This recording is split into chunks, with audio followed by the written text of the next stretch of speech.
I want to make a confession before I start. I'm a geek. I don't do a lot of public presentations, and so I have notes. You won't find me wandering away from the podium very far. When Beth contacted me tonight about speaking to you this evening, I got excited. I've been working my way through mountains, small ones, but mountains nonetheless, of material on Alfonso Iannelli for the past decade. And I'm finally at a point where I feel like I'm beginning to have a handle on his most unusual artistic legacy. So thank you for giving me the opportunity to share what I've learned so far with you tonight. I began working on the initiative to restore Iannelli's fountain in Bronson Park almost 15 years ago. Not even I can believe that much time has passed. I was still serving on the city's Historic Preservation Commission, and during that time, as many of you are aware, or since that time, there's been a lot of discourse and discussion and controversy about this groundbreaking public artwork. Like many countries, the United States has a pretty messy history. In this case, the new nation's founders took land from those who had occupied it for a very long time, and in the process did their best to push them away from this region. These nation-building efforts were perhaps our worst moments in history. Native people suffered and died as their culture was seriously abused in the cause of manifest destiny. Fountain of the Pioneers designer Alfonso Iannelli wrote and lectured extensively throughout his career, and repeatedly he discussed the importance of engaging people in their world through art. Thus, I believe that in creating the Fountain of the Pioneers, Iannelli made a conscious decision to give us a thoughtful work of art that engaged our ancestors, and now us, in remembering and trying to understand this difficult history. He gave us the Fountain of the Pioneers rather than giving us something that was simply pretty. Rather than mere decoration, he gave us something to think about. And so just as we should try to understand other historical periods, I believe we should use our fountain to help us remember and understand that period. Mr. Iannelli certainly succeeded in his goal of engaging us, but we still don't completely comprehend what was going on at that time in our history. What we do know, however, is that we don't want to repeat it. The Restoration Committee I've worked with for all this time believes that in restoring the Fountain of the Pioneers, we have an unprecedented opportunity to also use it as a teaching tool. That is our intent. So while we work at raising the $1.5 million we need to carry out that work, let's learn more about the life and career of Alfonso Iannelli, because for someone whose name has been mentioned in Kalamazoo a lot for a very long time, we really don't know a lot about him.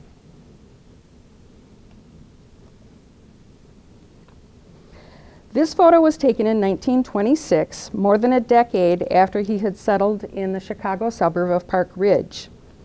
It was taken in Tulsa, Oklahoma, where he had collaborated with his former student and then friend and architect Barry Byrne on the Christ the King church design and decoration.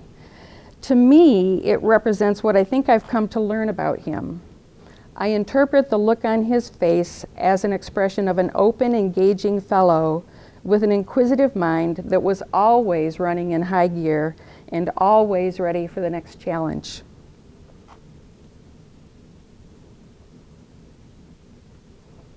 So what does Iannelli have to do with Mount Rushmore? He was a first-generation Italian immigrant, and as a young artist, he won a scholarship to study at New York's Art Students League. His mentor there was Mount Rushmore sculptor GUTZON. Borglum taught him important lessons about materials, tools, and perspective, and Iannelli worked with Borglum on the saints and angels figures way up at the top of the Cathedral of St. John the Divine in New York. Iannelli also won the Art League's St. Gaudens Prize for sculpture while he was in New York for a work done in a very different style than our fountain. Striking out on his own while still in New York, Iannelli did illustrations for major magazines, including Collier's, Harper's Weekly, and Ladies' Home Journal. Iannelli married Julia Percy in New York just before traveling west. He had decided to seek the real America and a truly American art. New York felt too European for him. So after a short stint at Cincinnati's U.S. Lithograph Company as its head of design, he and Julia arrived in Los Angeles in the later part of 1910. There, one of his early Los Angeles jobs provided the basis for the most important change of design approach that he would ever take to modernism. And he made this change earlier than other American and many European artists. He first contracted to design stained glass windows for a new LA vaudeville theater and was soon designing its amazingly modernist vaudeville posters with geometric formats, bold fonts, and strong graphics, like this one.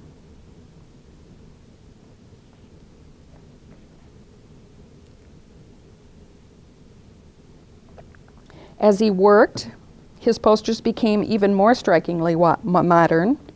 Here are two others from 1914. Mr. and Mrs. Corradini's Menagerie. And this one is one of my favorites, The Big City Four. Dr. Sharon Rubin, who wrote her thesis on Iannelli's career, compared his work to that of other illustrators in America then, and confirms there was nothing like this being created in the United States. All the other artists were using realistic figures and naturalistic colors. There was no integration of lettering and design. She wrote, and I quote, "These posters were in no sense simplified modern designs," and, quote, "Although his work with Frank Lloyd Wright, which began in 1914, helped Iannelli to conquer the possibilities of geometry, he was well on his way to accepting the implications of geometric form well before meeting Wright."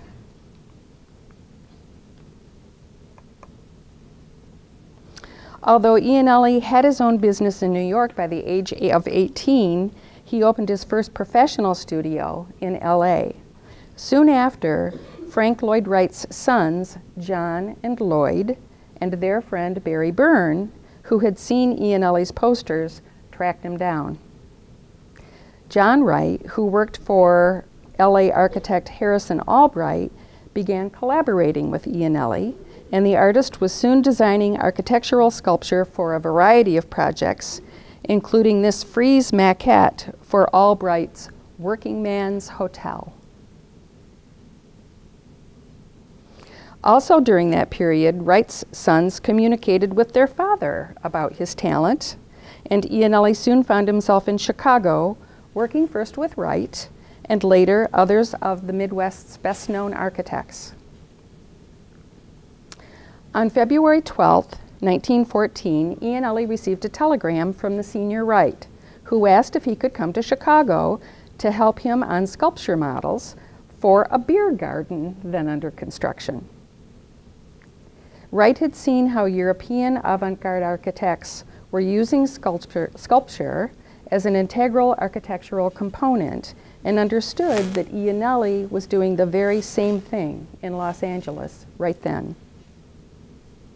In this photo, two of Iannelli's Midway Gardens figures, called Sprites, flank the entrance to the garden. You've seen them if you've looked at MoMA catalogs or the Frank Lloyd Wright Conservancy catalogs. And while you're looking at this, take note of that little parapet right there, if you would, because you may see something like that later. Known as sprites or spindles, they were located throughout the complex, both indoors and out in different figures and formations. In this view of the finished outdoor garden, the garden took 2 entire city blocks. You can see the figures that similar to the ones I just showed you down here. There are larger ones here and up here as well in the upper left next to the tower.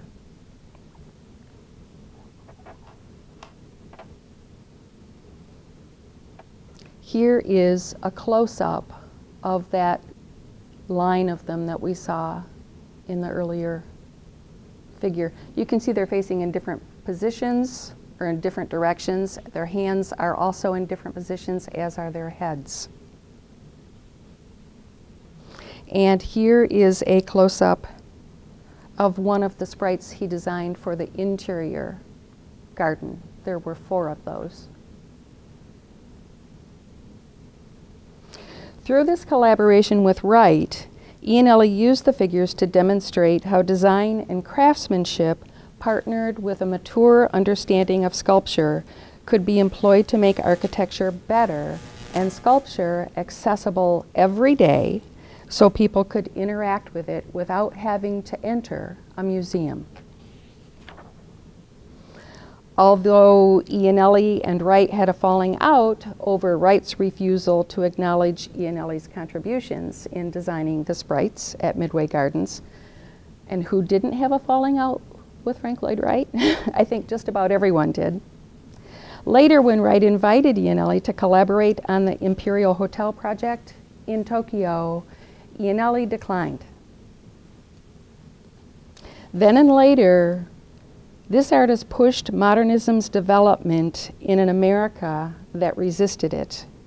His increasingly modernist approach was ahead of its time here, where it appeared several years before New York artists organized modernism's famous 1913 show. Excuse me while I grab another sip.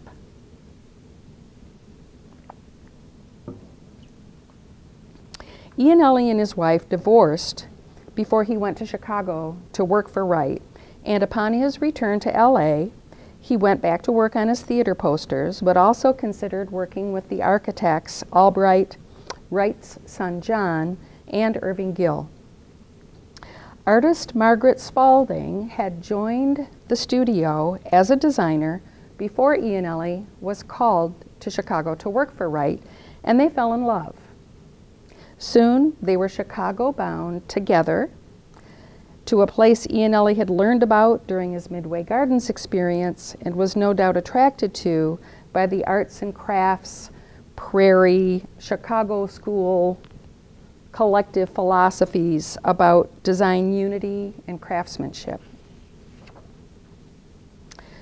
Barry Byrne, who was to become one of IANNELLI's greatest friends and collaborators, had already moved to Chicago and helped them find studio space in the then new Monroe building, which still stands at Monroe in Michigan, almost right across the street from the Art Institute. It might be a block north or a block south, I'm trying to remember. During IANNELLI's 5-decade Chicago-based career, he both designed and taught what he called American art for Americans, with other artists, architects, and designers also working in the modern style. Over that career, he was also appointed head of the School of the Art Institute's first design department. He helped organize the professional modern movements practitioners in the Midwest. He invented, he taught in his studio in Park Ridge, and designed and executed many commissions for Chicago's 1933 Century of Progress World's Fair, and helped design some of Chicago's and the Midwest's best-known works of art and architecture. In 1919, Alfonso and Margaret moved to Park Ridge and shortly thereafter purchased a house and a blacksmith garage to convert for their own home and studio. Shown here, probably very shortly after it was finished, given the age of the car. Although Margaret was later permanently institutionalized for a psychiatric condition, Iannelli worked from this place for the rest of his life. It was, by the way, saved from demolition about 4 years ago and is now repurposed as the Iannelli Studios Heritage Center in Park Ridge. Now, what follows is a very small sampling of Iannelli's work following his move to Chicago to give you an idea of the breadth and depth. He co-designed and collaborated with architects Purcell and Elmsley on the Woodbury County Courthouse in Sioux City, Iowa, for America's only prairie-style work of civic architecture. It's a National Historic Landmark, and it also is huge. Trying to take a photograph of it from a distance so you get the whole building is nearly impossible. Iannelli and Barry Byrne traveled to Europe together in 1924 to see what the European modernists were doing. And this is some of the work that they did together both before and after that trip. In most, Iannelli collaborated on the building designs and designed the architectural sculpture. The Dr. J.R. Clark House in Fairfield, Iowa. This too is listed on the National Register of Historic Places, and Iannelli designed both the interior and either some or all of the furniture. The Kenna Apartments in Chicago, also listed on the National Register of Historic Places. Iannelli did the bas-relief signs on either side of the entry door there. These are the Cedar courthouses in Park Ridge. It was a collaborative design process with a client and not nearly as modern as I think both Byrne and Iannelli would have liked it, but it turns out the client had some very specific ideas about what they wanted. This is the St. Thomas the Apostle Church in Chicago, done in 1922. It is also on the National Register of Historic Places. Iannelli worked on the bas-relief above the entry, along the parapet wall, and the window designs, as well as the sculpture. Iannelli also designed and decorated theater lobbies and auditoriums in the greater Chicago area in the late 1920s, working with architects Betts and Holcomb and Zook and McCoy. Here are a couple of them. This is the Chelten Theater. Very popular style. You might call it Mediterranean Revival or Spanish Revival. Many theaters were done in that idiom and style at that time. But this is the one that grabs you. This is the Pickwick in Park Ridge, his hometown, where I think he probably had pretty free will. That's the original fire curtain.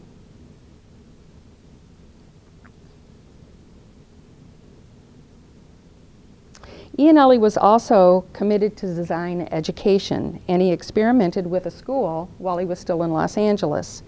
Soon after arriving in Chicago, he and Margaret both joined the faculty at its newly reminted Chicago Academy of Fine Arts. Later, shown here, the Art Institute of Chicago awarded him an honorary Master of Fine Arts degree. Not only was he the Institute's first design director, as I mentioned earlier, but the Institute had mounted not one, but two one-man exhibitions for him, both of which filled multiple galleries. And his work was included in many group shows there as well, right up until about a decade before he died. In the late 1920s, an opportunity presented itself. Modernist architect Ernest Grunsfeld Jr. commissioned Iannelli to design and execute 12 bronze bas-relief signs of the Zodiac, each about 4 feet square, for Chicago's new Adler Planetarium. You can see them here. They look really teeny, but there are 12 that go around the perimeter of the building.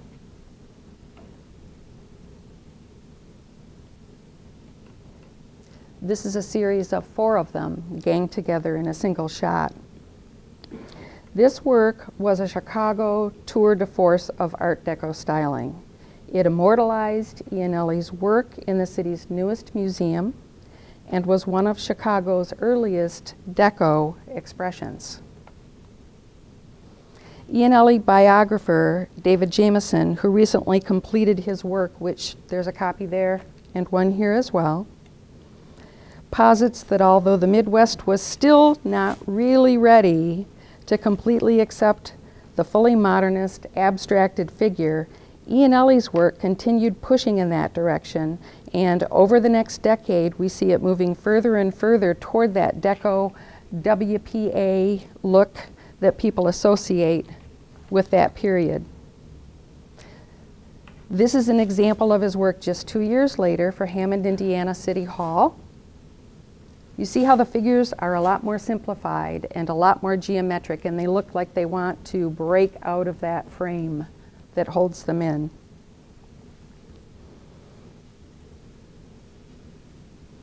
Just before IANNELLI became involved with Kalamazoo's fountain design, his studio was heavily engaged for several years designing and executing official and private architectural, sculpture, and exhibitions for the 1933 Century of Progress World's Fair in Chicago. Modernism had mostly finally arrived in the Midwest, and this fair was going to look very different than the White City Fair of 1893. He designed the entrance to the communications pavilion at the fair. All of those panels that you see vertical and horizontal are fronting black vitrolite glass, and the accounts that I read say it was quite stunning.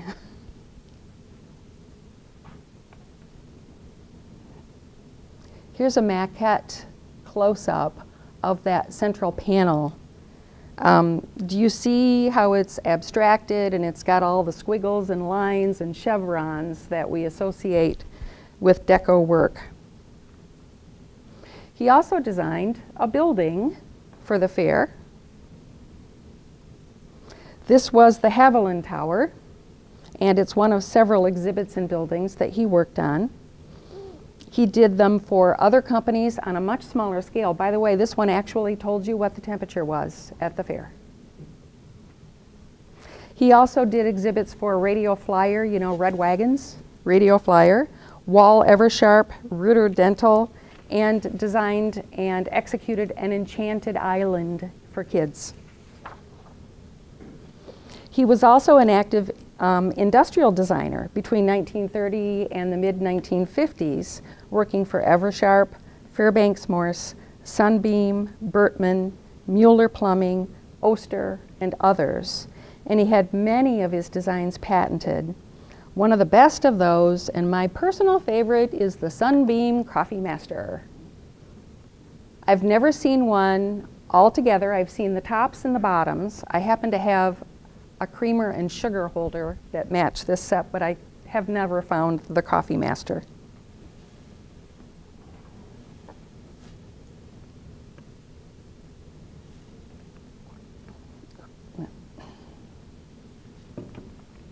So since 1940, we've had a modern fountain in the center of Bronson Park. The fountain complex, all of which was designed by IANNELLI, is comprised by an east pool where the fountain structure, sculpture, electrical, plumbing, and water cannons are all located. The west reflecting pool where Kirk Newman's bronze bicentennial children are on their pedestals. And he also designed all of the circulation paths that cut through the park, go around and between the two pools. The parapet wall that crowns, excuse me, I have to jump back. I want to tell you what it's made of because it's important. It's poured in place and cast concrete, and a lot of it was made with local aggregate. Some of it is, especially the curbing, is what's called exposed aggregate, where it's cast and then before it's completely set, They rub so that the stones are revealed underneath. Those are all from Kalamazoo. The parapet wall that crowns the fountain structure stands about 8 feet off of the fountain floor, and that's what I was telling you when I mentioned that you should pay attention to the parapet that was standing between the two sprites at Midway Gardens. This is a close cousin to that. Who said artists don't borrow from each other? The locked together figures of the Pioneer and Indian tower over the rest of the structure at the west end of the fountain structure. And because it's been discussed in the past, I do want to add here that neither of the figures are decorated in either period or culturally correct costumes. Helmet or hat, headdress, staff, or whatever else. Iannelli used these details because he was asked to create this work's design to complement the then still new City Hall and County Courthouse, which are typically considered Art Deco works. So in his design, Iannelli used Art Deco's abstractions, its geometric shapes, its zigzags, and its chevrons to decorate the figures. Now back a little bit to where it all started. Iannelli had visited Kalamazoo many times before he actually worked here. He was a very close friend of WMU's art department chair at the time, Lydia Siedschlag. She had received a degree at the Art Institute School, and I think probably that's where they met in the 1920s. Their friendship lasted about a half a century. We have inches of correspondence back and forth between these two over that period of time. And I believe that their friendship and professional collaboration influenced the design of our fountain. Iannelli's biographer confirms that the volume of correspondence between the two of them far surpasses what he produced with any of his other friends or colleagues. So in 1936, the Business and Professional Women's Club of Kalamazoo initiated a design competition to replace the Bronson Park fountain of the time, called the McCall Fountain. When the competition's winner, University of Illinois art instructor Marceline Googler, was called upon to help the city engineer the design, she consulted her teacher, who was Alfonso Iannelli, and later ceded the rest of the project to him. Iannelli first consulted with the engineer, and then as he worked, decided to push the design parameters of the garden a little bit. This is an early plaster model of one of the early designs that was exhibited at City Hall for several weeks toward the end of 1937. After doing some historical research on Kalamazoo and some discussion with Lydia, he decided to do a model with figures. Following his collaboration with the city and its citizens over a 2-year period, the fountain design was approved and then assembled by local men with federal WPA funding and city funding. And here are a couple of photos that were taken during construction. They are standing in the east pool, and you can see the west pool in the distance. This is where they're working on the actual fountain structure.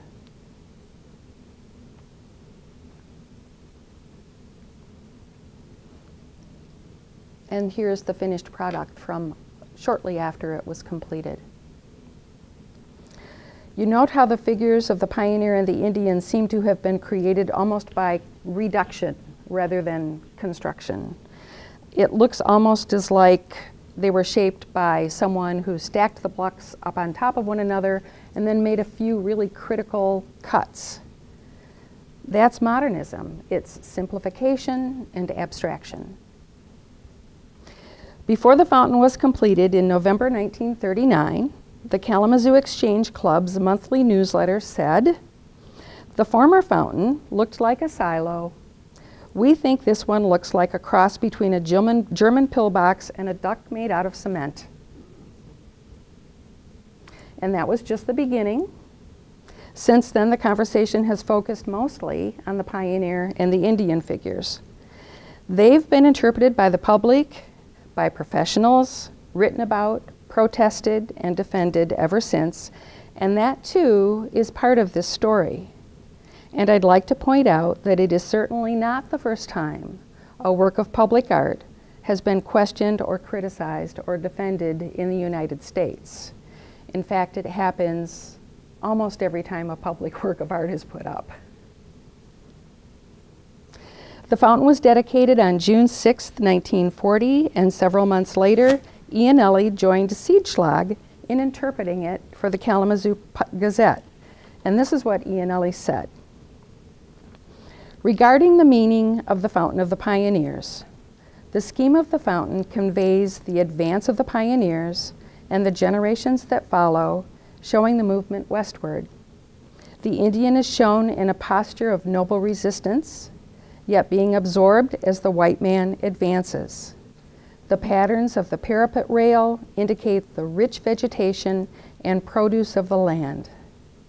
The play of the water, which gradually changes, and the cascades of falling water all add to the impression of the abundance of the Kalamazoo peoples. The pools give a sense of peace and serenity, the spouts of the water guns adding to the general effect. This explains the underlying thought of the scheme. The design was considered to fit the architectural surroundings of the park, so it would take its place naturally and be a quiet mass. The plan of the park was evolved in collaboration with Kalamazoo city officials to be more practical and more beautiful.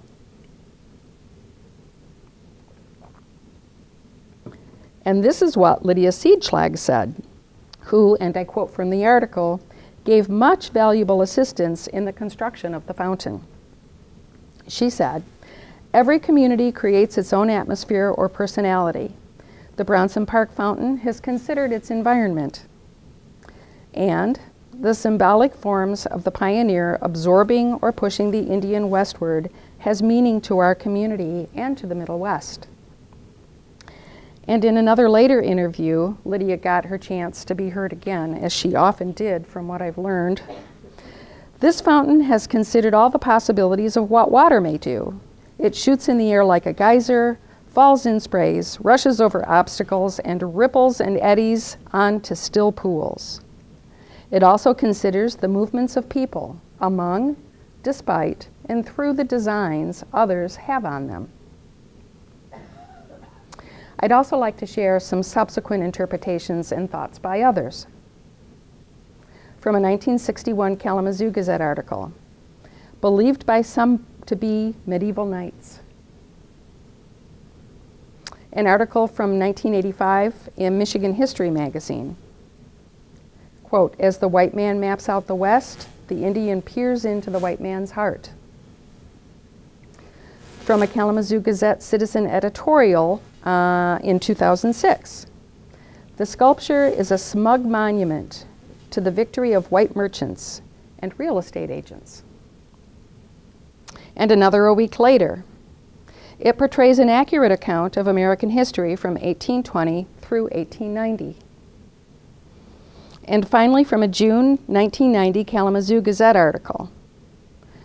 "The question raised by recent critics of the sculpture is largely a question of intent.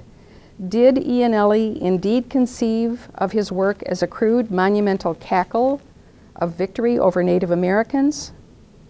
A multitude of evidence suggests otherwise. IANNELLI was deeply aware of the historical and geographical contexts within which he was positioning his monument. He recognized clearly that memorializing an act of genocide is very different from celebrating it and more honorable than denying it." These interpretations are all the result of what I believe good public art should do. It should make us look, it should make us think, it should make us ask questions, and it should make us talk to each other about it.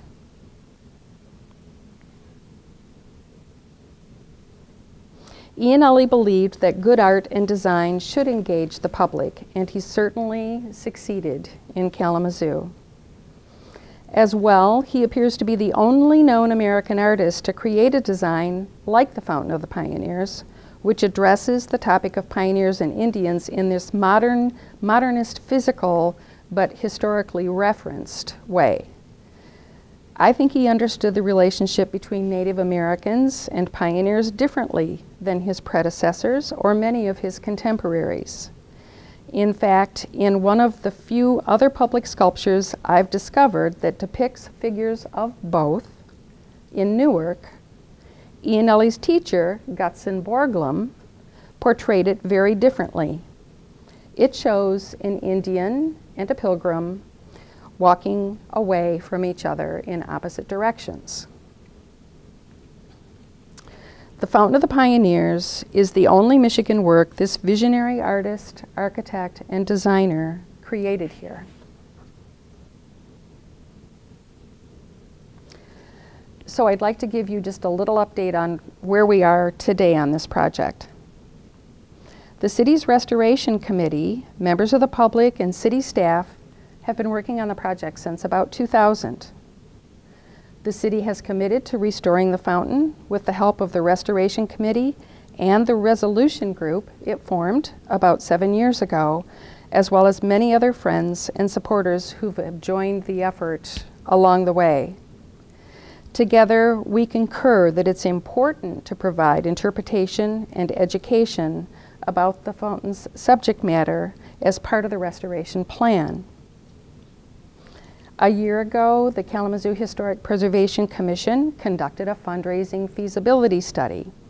Its results were positive. Interviewees believe that we can raise the money for the restoration, interpretation, and education components of this project as long as all three are included. The Restoration Committee is currently raising funds to plan a capital campaign, which is a necessary step. We have about 2/3 of the $60,000 needed to do that part raised, and we are seeking donors for the remainder. Once we've raised the money to plan the capital campaign and finish that planning, we will begin a formal, roughly $1.5 million fundraising campaign for the Fountain of the Pioneers. And to that end, we have received a couple of kind of advance restoration grants. The first was received last summer and was reported in the Kalamazoo Gazette. It was from the Jeffers Family Foundation, and they issued an $83,000 challenge grant. We're going to be raising $2 for each one that they have given us. And recently, we have another local foundation that has made a $50,000 pledge toward restoration. In addition to the fundraising for restoration, I'm currently at work on an individual nomination to the National Register of Historic Places for the fountain. It was included in the 1980s Bronson Park Historic District nomination and designation, but the fountain wasn't old enough to be considered a contributing property at that time. So it's going to get its own nomination. And most recently, as I'm sure most of you have heard, the city is negotiating to purchase the park from the county right now.